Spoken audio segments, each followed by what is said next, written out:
Chapter 12. The Catechism of the Year 2000 and a Poor but Zealous Student. During that year, I worked hard on the composition of a new catechism, which would suit the universal church, such as I wanted to see established in the whole world. Shaping the minds of young children is a vital necessity for all doctrine that has self-respect. To teach atheism from the outset of childhood is important because the mysterious part of religious doctrine leaves a certain nostalgia, except in truly superior beings to whom I belong. But it would not be honest on my part to deny that many atheists are not altogether frank with themselves. No one likes to acknowledge his weaknesses. It is why one must endeavor never to be weak. Moreover, the strong must give to the weak, who are a majority, a solid support which can prevent them from tipping. In the light of the religious doctrines, it is wise to consider each man as handicapped, at least to the end of this 20th century. It is altogether reasonable to hope that the cure will be at hand for the year 2000.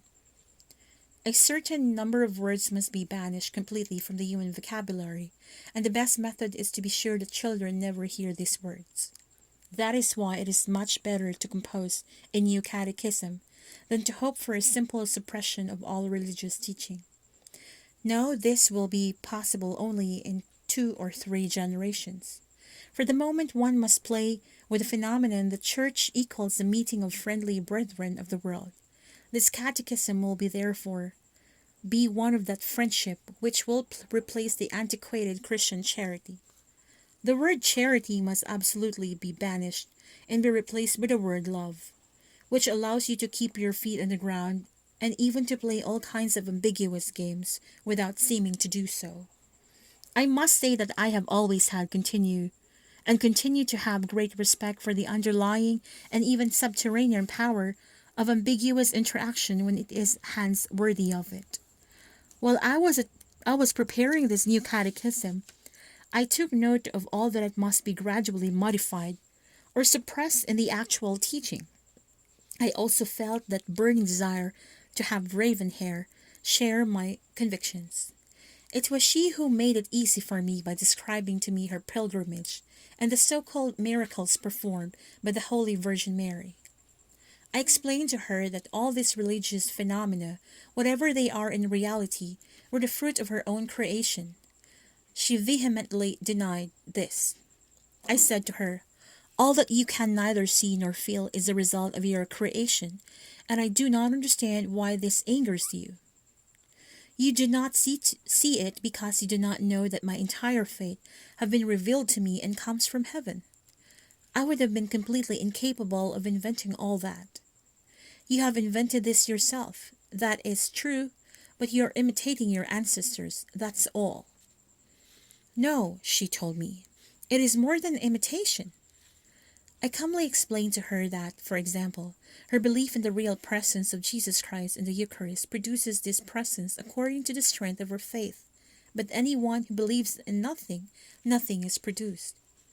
She would not admit this, and on the other hand it was important for me that, following the example of Protestants, she should take this course. The real aim that I took pains to hide from her was the suppression of all faith. But before that, I had to have her go through this intermediate stage. I proved to her by the Gospels and especially by the cures effected by Christ, for which the faith of the sick person is always required, that this said faith was in reality what performed the cure. But she was as stubborn as a child, pretending that Christ had wanted to arouse faith, being there, or this being a greater blessing than a corporal cure. I explained to her that nothing religious exists outside of creative faith, and that is why it is absurd to baptize babies, that we should wait until they come of age, and that baptism could be suppressed someday as a magical action of rather childish past. She started to cry and told me that we should stop meeting for a while. I agreed willingly to this because I had in fact so much to do, and I thought, moreover, that a separation might render her more docile, because women do not bear grief as well as men do. As for me, I was too much attached to her, and I was proud to prove my strength of character. I obtained permission to follow 2 courses at the university, which allowed me to introduce myself in that circle without revealing my being a seminarian. The director had authorized me to dress in lay clothes every time that I thought it necessary. He seemed even to admit that a cassock had become anachronistic. We understood each other almost without speaking, knowing very well that the modern priest would be altogether different from his predecessors. It is a truism to repeat that one must be in accord with his tune. For my part, I figured then that the church was quite backward. To me it seemed easy to prove that since the Council of Trent it had not moved forward at all, and in that it should therefore make up for the lost time. I was also obliged to replace Achille because I could not myself go to the post office bags and could not code my correspondence either. I did not have time to do it. I needed a reliable man, and in time of war it was hard to find one. At last I received the order to contact a professor of the university, which at first sight seemed to be a practical move. But when I saw the old fellow, I was disgusted. I have a sure flair of judging people, this one wrecked of treason. I nevertheless gave him the key to the post office box. But I decided to refer the matter to higher authority before giving him works to be coded. And happily, I received the order to obey without discussion. I was worried very much over this, and I decided to find a second correspondent to whom I would entrust the same work. Thus it would be easy, at least after the war, to make comparisons. I almost came to the point of hoping that my suspicions would be right. First of all, for the pleasure of being right, but especially to compare the worth of my 2 correspondents, to whom I would entrust 2 different texts on the same subject and bearing the signature AA1025.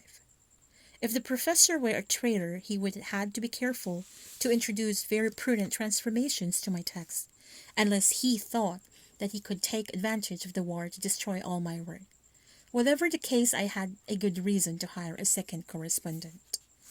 I found him among the poor students.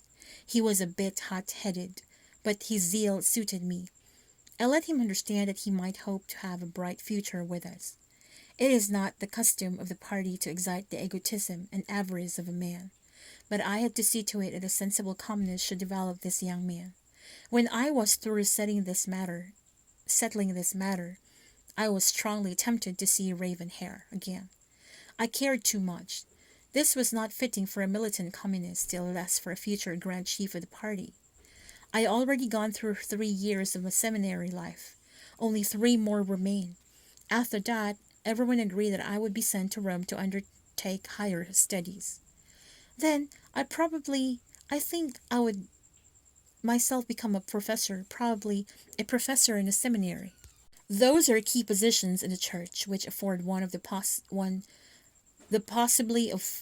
possibility of forming patiently an altogether new clergy, who will have nothing in common with the old one except the name. My life was already all mapped out for me, and I did not desire another one. But I must admit to myself that a particular sand, as powerful as a rock, had intruded itself into gears. If only I had been endowed with a frivolous character, I could have considered Ravenhair as an hygienic pastime. But I was not even her lover. I did not want to be, as long as she did not share my dearest convictions. For me, the union of man and woman must be total or does not exist. Only the union of hearts and minds can allow the union of bodies, otherwise it is prostitution. I found myself to be in the following absurd position: to be the man who was endeavoring to destroy all religions on earth, and to be able to convince a young girl 20 years old. I knew that I should leave her. I did not forget that uncle in Russia, in his Russia, which was at war, would not be happy if he knew all this. And I also thought I was not watched so closely as in time of peace. But the height of my distress was that there was something that I had not the courage to do.